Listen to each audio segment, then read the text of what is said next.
नमस्कार मित्रांनो आणि मैत्रिणींनो, एनव्हिजन MPSCमध्ये आपलं स्वागत आहे. मागील व्हिडिओमध्ये आपण 1773च्या रेग्युलेटिंग ॲक्टपासून ते 1909च्या इंडियन कॉन्सेन्स ॲक्टपर्यंतचा घटनात्मक प्रवास पाहिला.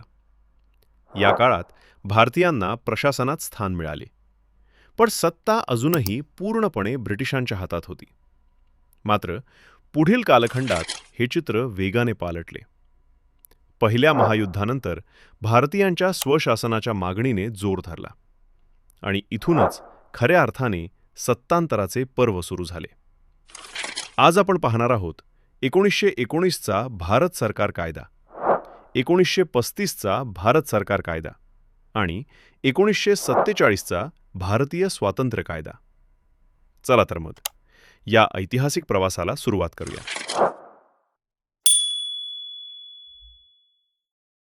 20 ऑगस्ट 1917 रोजी ब्रिटिश सरकारने पहिल्यांदाच जाहीर केले की भारतात हळूहळू जबाबदार सरकार स्थापन करणे हे त्यांचे उद्दिष्ट आहे. या घोषणेनंतर 1919चा भारत सरकार कायदा करण्यात आला. हा कायदा 1921 पासून लागू झाला. या कायद्याला मॉन्टेग्यू चेम्सफर्ड सुधारणा असंही म्हणतात. एडविन मॉन्टेग्यू तत्कालीन भारत सचिव म्हणजेच secretary of state for India होते, तर लॉर्ड चेम्सफर्ड त्यावेळी भारताचे व्हाईसरॉय म्हणून कार्यरत होते. या कायद्यातील सर्वात पहिली आणि महत्त्वाची तरतूद म्हणजे केंद्राचे प्रांतांवरील नियंत्रण काही प्रमाणात कमी करण्यात आले. प्रशासकीय सोयीसाठी केंद्रीय आणि प्रांतिक असे 2 स्वतंत्र विषय गट तयार करण्यात आले, ज्यामुळे दोन्ही विधिमंडळांना आपापल्या विषयांवर कायदे करण्याचा अधिकार मिळाला. मात्र एक गोष्ट लक्षात घेण्यासारखी आहे. जरी अधिकारांचे वाटप झाले तरी मूळ शासन रचना ही केंद्रीकृत आणि एकात्मक स्वरूपाचीच राहिली. यातूनच जन्म झाला तो प्रांतिक द्विदल शासन पद्धतीचा, ज्याला आपण डायार्की म्हणतो, ज्याचा अर्थ होतो दुहेरी सत्ता. या पद्धतीत प्रांतिक विषयांचे 2 भाग करण्यात आले. एक सोपीव विषय म्हणजेच ट्रान्सफर्ड सब्जेक्ट्स. हे विषय राज्यपाल लोकप्रतिनिधी असलेल्या मंत्र्यांच्या मदतीने चालवत असे आणि हे मंत्री विधिमंडळाला उत्तरदायी होते. 2 राखीव विषय म्हणजेच रिझर्व्ड सब्जेक्ट्स. हे महत्त्वाचे विषय राज्यपाल आणि त्यांची कार्यकारी परिषद यांच्या ताब्यात होते आणि ते विधिमंडळाला अजिबात जबाबदार नव्हते. दुर्दैवाने अधिकारांची ही गुंतागुंतीची विभागणी आणि ब्रिटिशांचा हस्तक्षेप यामुळे हा प्रयोग अयशस्वी ठरला. 1919च्या कायद्यातील दुसरी अत्यंत महत्त्वाची तरतूद म्हणजे भारतात पहिल्यांदाच द्विगृही विधिमंडळ म्हणजेच बायकॅमरलिझम सुरू करण्यात आले आणि थेट निवडणुका घेण्याची पद्धत अंमलात आली. पूर्वीच्या भारतीय विधिमंडळाची जागा आता 2 सभागृहांनी घेतली. एक काउन्सिल ऑफ स्टेट, ज्याला आपण आजचे वरिष्ठ सभागृह किंवा राज्यसभा म्हणू शकतो. 2 लेजिस्लेटिव्ह असेंब्ली म्हणजेच आजचे कनिष्ठ सभागृह किंवा लोकसभा. सर्वात महत्त्वाची बाब म्हणजे या दोन्ही सभागृहातील बहुसंख्य सदस्यांची निवड ही थेट निवडणुकीद्वारे केली जात असे. जरी मतदानाचा अधिकार मर्यादित म्हणजे मालमत्ता, कर किंवा शिक्षणावर आधारित होता, तरीही लोकशाहीच्या दिशेने हे एक महत्त्वाचे पाऊल होते. या कायद्यातील आणखी एक महत्त्वाचा बदल म्हणजे व्हाईसरॉयच्या कार्यकारी परिषदेत भारतीयांचे प्रतिनिधित्व वाढवण्यात आले. या परिषदेत एकूण 6 सदस्य असायचे. या तरतुदीनुसार कमांडर इन चीफ हे पद वगळता उर्वरित 6 पैकी 3 सदस्य भारतीय असणे अनिवार्य करण्यात आले. म्हणजेच आता धोरणात्मक निर्णयांमध्ये भारतीयांचा आवाज अधिक ठळकपणे ऐकू येणार होता. 1919च्या कायद्यानं सांप्रदायिक प्रतिनिधित्वाचा आणखी विस्तार केला. 1909च्या कायद्यानं केवळ मुस्लिमांसाठी स्वतंत्र मतदारसंघ दिले होते, परंतु 1919च्या कायद्यानं ही व्याप्ती वाढवून ती शीख, भारतीय ख्रिश्चन, अँग्लो इंडियन आणि युरोपियन यांनाही लागू केली. म्हणजेच ब्रिटिशांनी फोडा आणि राज्य करा या नीतीचा अधिक विस्तार केला. तसेच या कायद्यानं लंडनमध्ये हाय कमिशनर फॉर इंडिया म्हणजेच भारतीय उच्चायुक्त हे एक नवीन पद निर्माण केले. यापूर्वी सेक्रेटरी ऑफ स्टेट फॉर इंडियाकडे असलेली काही महत्त्वाची प्रशासकीय कामं आणि अधिकार आता या नवीन हाय कमिशनरकडे सोपवण्यात आले. यानंतरची महत्त्वाची तरतूद म्हणजे भारतात लोकसेवा आयोग स्थापन करण्याचा निर्णय घेण्यात आला. यानुसार 1926 मध्ये नागरी सेवकांच्या भरतीसाठी सेंट्रल पब्लिक सर्व्हिस कमिशनची स्थापना झाली. अर्थसंकल्पाच्या बाबतीतही एक मोठा बदल झाला. प्रांतिक अर्थसंकल्प केंद्रापासून वेगळा करण्यात आला आणि प्रांतिक विधिमंडळांना स्वतःचा अर्थसंकल्प मांडण्याचे व मंजूर करण्याचे अधिकार देण्यात आले. 1919च्या कायद्याचे यश तपासण्यासाठी 10 वर्षांनंतर एक वैधानिक आयोग नेमण्याची तरतूद होती. त्यानुसार वेळेच्या 2 वर्ष आधीच म्हणजेच 1927 मध्ये सायमन कमिशनची नियुक्ती झाली. मात्र या 7 सदस्यीय आयोगात एकही भारतीय सदस्य नसल्याने सर्व भारतीय पक्षांनी त्यावर बहिष्कार टाकला. 1930 मध्ये या आयोगाने आपला अहवाल दिला, ज्यात डायरकी रद्द करणे आणि संघराज्य स्थापन करणे अशा शिफारसी होत्या. याच शिफारसींवर चर्चा करण्यासाठी लंडनमध्ये 3 गोलमेज परिषदा भरवण्यात आल्या. यातूनच पुढे व्हाईट पेपर तयार झाला, जो 1935च्या कायद्याचा मुख्य आधार ठरला. या समितीच्या शिफारसीनंतर 1935च्या भारत सरकार कायद्यात समाविष्ट करण्यात आल्या. दरम्यानच्या काळात 1932 मध्ये ब्रिटिश पंतप्रधान रॅमजे मॅकडॉनल्ड यांनी कम्युनल अवॉर्ड म्हणजेच जातीय निवाडा जाहीर केला. या योजनेत मुस्लिम, शीख, ख्रिश्चन, अँग्लो इंडियन आणि युरोपियन यांच्यासोबतच अनुसूचित जातींनाही स्वतंत्र मतदारसंघ देण्यात आले. याला महात्मा गांधींनी कडाडून विरोध केला आणि येरवडा कारागृहात आमरण उपोषण सुरू केले. शेवटी काँग्रेस आणि दलित नेत्यांमध्ये करार झाला. हा करार पुणे करार म्हणून ओळखला जातो. यामध्ये संयुक्त हिंदू मतदारसंघ कायम ठेवण्यात आला आणि अनुसूचित जातींसाठी आरक्षित जागा देण्यात आल्या. आता आपण 1935च्या भारत सरकार कायद्याच्या तरतुदी पाहू.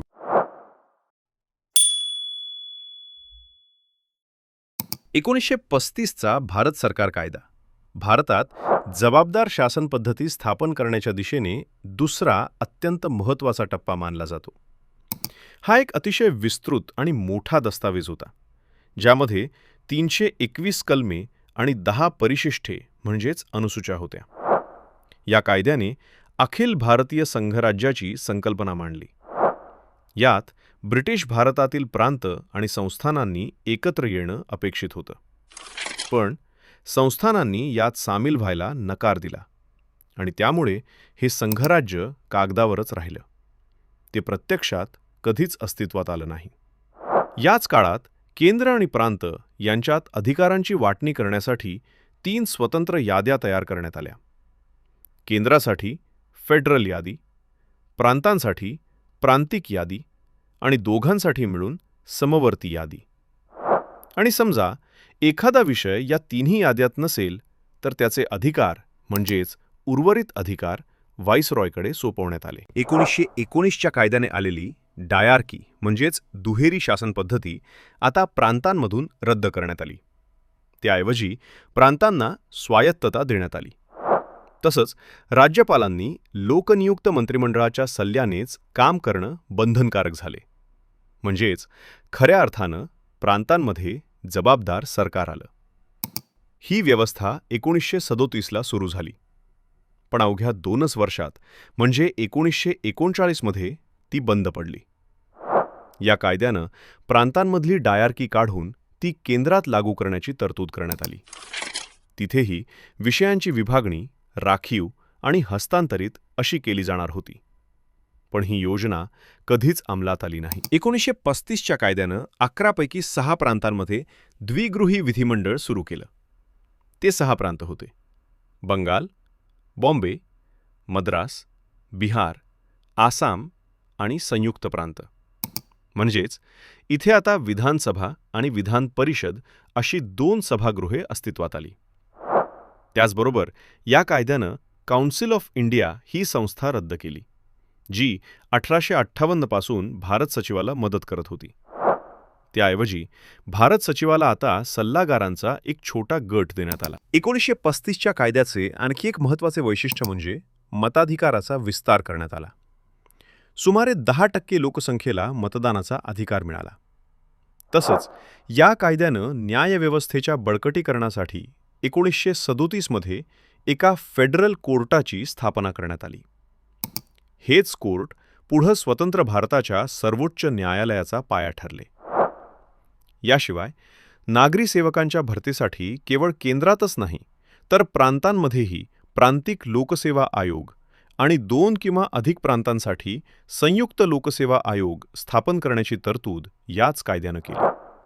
या कायद्याचं शेवटचं महत्त्वाचं वैशिष्ट्य म्हणजे देशाच्या चलन आणि पत नियंत्रित करण्यासाठी भारतीय रिझर्व्ह बँकेची स्थापना करण्याची तरतूद त्यात करण्यात आली. आता आपण वळतोय शेवटच्या आणि सर्वात ऐतिहासिक टप्प्याकडे.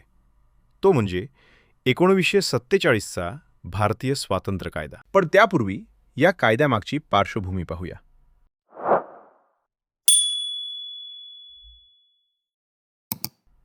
20 फेब्रुवारी 1947 रोजी ब्रिटिश पंतप्रधान क्लेमेंट ॲटली यांनी घोषणा केली की 30 जून 1948 पर्यंत ब्रिटिश राजवट संपवून सत्ता जबाबदार भारतीय हातांमध्ये सोपवली जाईल. या घोषणेनंतर मुस्लिम लीगने फाळणीसाठी आंदोलनं तीव्र केली. 3 जून 1947ला ब्रिटिश सरकारने पुन्हा स्पष्ट केलं की 1946 मध्ये स्थापन झालेल्या संविधान सभेने तयार केलेलं संविधान ज्या भागांना ते मान्य नाही तिथे लागू होणार नाही. त्याच दिवशी व्हाईसरॉय लॉर्ड माउंटबॅटन यांनी फाळणीची योजना मांडली, जिला माउंटबॅटन प्लॅन म्हणतात. काँग्रेस आणि मुस्लिम लीगने ही योजना स्वीकारली आणि यालाच कायदेशीर स्वरूप देण्यासाठी भारतीय स्वातंत्र्य कायदा संमत झाला. या कायद्याची महत्त्वाची वैशिष्ट्ये आता आपण सविस्तर पाहूया.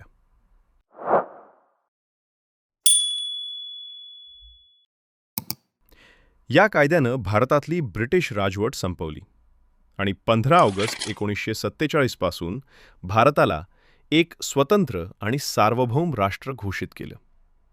यामुळे भारत आणि पाकिस्तान अशी 2 स्वतंत्र डोमिनियन्स निर्माण झाली. या दोन्ही देशांना ब्रिटिश कॉमनवेल्थमधून बाहेर पडण्याचा पूर्ण अधिकार होता. व्हाईसरॉयचं पद रद्द करून त्याऐवजी प्रत्येक डोमिनियनसाठी गव्हर्नर जनरल हे पद आलं. त्यांची नियुक्ती ब्रिटिश राजाकडून, पण त्या देशाच्या मंत्रिमंडळाच्या सल्ल्यानुसारच होणार होती. आता ब्रिटिश सरकारची या देशांच्या कारभारात कोणतीही जबाबदारी उरली नव्हती. दोन्ही देशांच्या संविधान सभांना स्वतःचं संविधान तयार करण्याचे आणि ब्रिटिश पार्लमेंटचा कोणताही कायदा, अगदी हा स्वातंत्र्य कायदासुद्धा रद्द करण्याचे पूर्ण अधिकार देण्यात आले. जोपर्यंत नवीन संविधान तयार होत नाही तोपर्यंत या सभांना आपापल्या क्षेत्रात कायदे करण्याचे अधिकार होते. 15 ऑगस्ट 1947 नंतर ब्रिटिश संसदेने केलेला कोणताही कायदा या देशांना लागू होणार नव्हता, जोपर्यंत तिथलं कायदेमंडळ तसा कायदा करत नाही. या कायद्याने secretary of state for India हे पद रद्द करून त्यांची सर्व कामं कॉमनवेल्थ व्यवहार सचिवांकडे सोपवण्यात आली. या कायद्याने झालेला आणखी एक मोठा बदल म्हणजे ब्रिटिश राजसत्तेचे संस्थानांवरील सर्वोच्च अधिकार संपुष्टात आले. संस्थानांना आता पूर्ण मुभा होती की त्यांनी एकतर भारतात सामील व्हावं, पाकिस्तानात सामील व्हावं किंवा स्वतंत्र राहावं.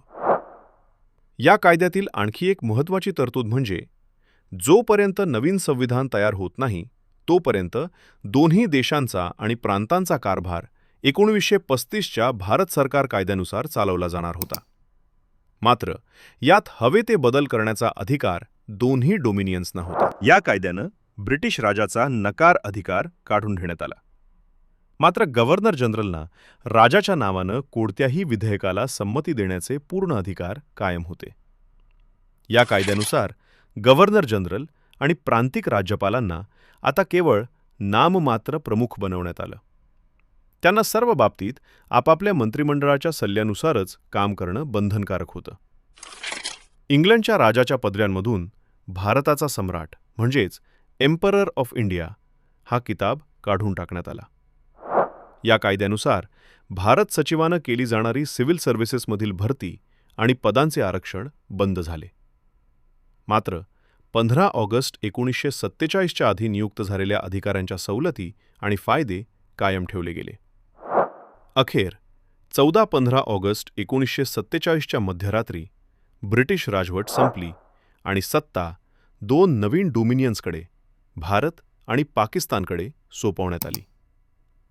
लॉर्ड माउंटबॅटन हे स्वतंत्र भारताचे पहिले गव्हर्नर जनरल बनले. त्यांनी पंडित जवाहरलाल नेहरू यांना स्वतंत्र भारताचे पहिले पंतप्रधान म्हणून शपथ दिली. तसेच 1946मध्ये स्थापन झालेली संविधान सभा आता भारतीय डोमिनियनची संसद बनली.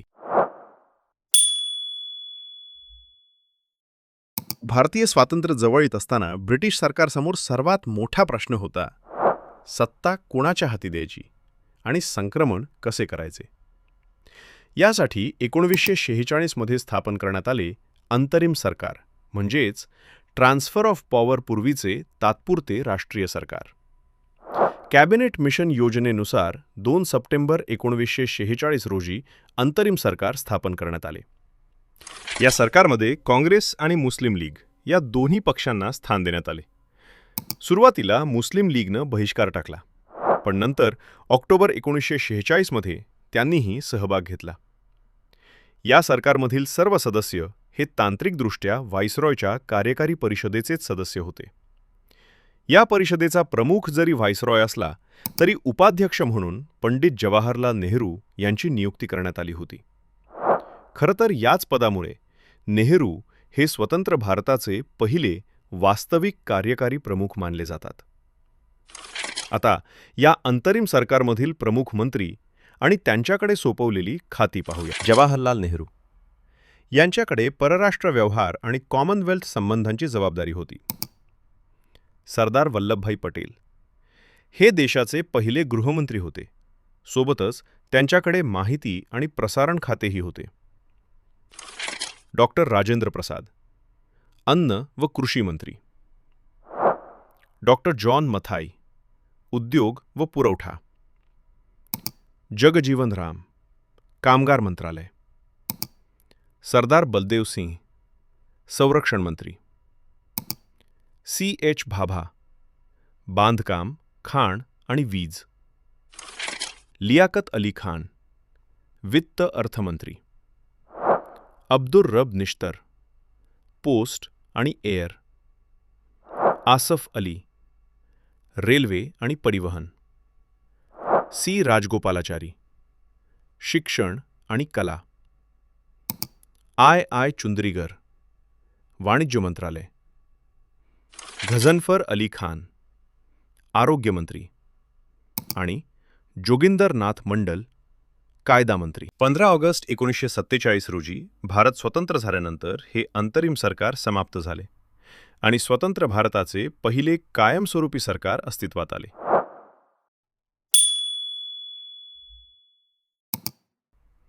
आता आपण पाहूया 15 ऑगस्ट 1947 रोजी सत्तेत आलेल्या स्वतंत्र भारताच्या पहिल्या मंत्रिमंडळाची रचना. कारण अंतरिम सरकार 1946 आणि स्वतंत्र भारताचे पहिले मंत्रिमंडळ 1947 यांच्यातील मंत्र्यांच्या खात्यांमध्ये काही महत्त्वाचे बदल झाले होते. पंडित जवाहरलाल नेहरू स्वतंत्र भारताचे पहिले पंतप्रधान झाले. सोबतच त्यांच्याकडे परराष्ट्र व्यवहार, कॉमनवेल्थ संबंध आणि वैज्ञानिक संशोधन ही खाती होती. सरदार वल्लभभाई पटेल हे देशाचे पहिले उपपंतप्रधान आणि गृहमंत्री बनले. त्यांच्याकडे माहिती व प्रसारण आणि घटक राज्यांचे व्यवहार ही खातीही होती.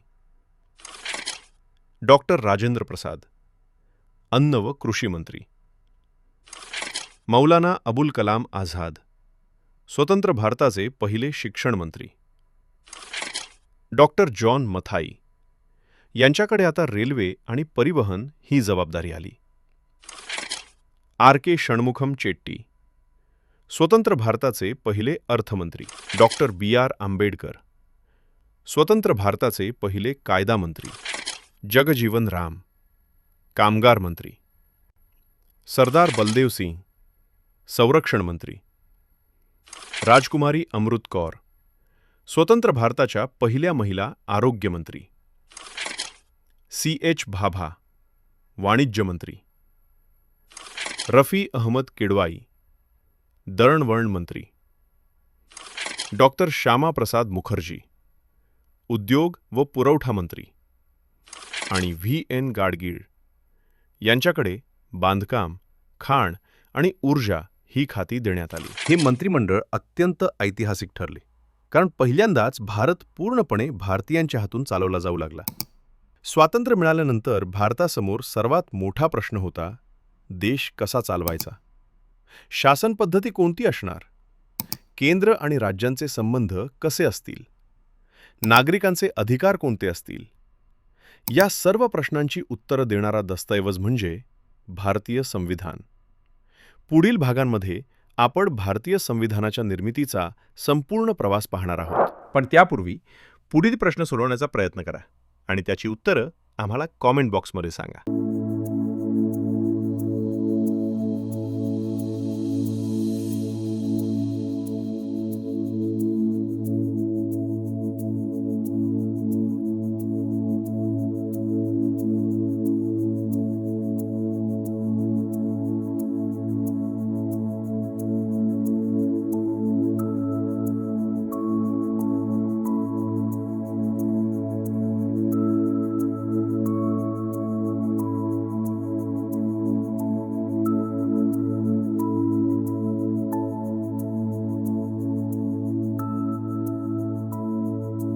हा व्हिडिओ उपयुक्त वाटला असेल तर लाईक करा, एनव्हिजन MPSCला सबस्क्राईब करा आणि अशाच परीक्षा अभिमुख व्हिडिओसाठी बेल आयकॉन दाबा.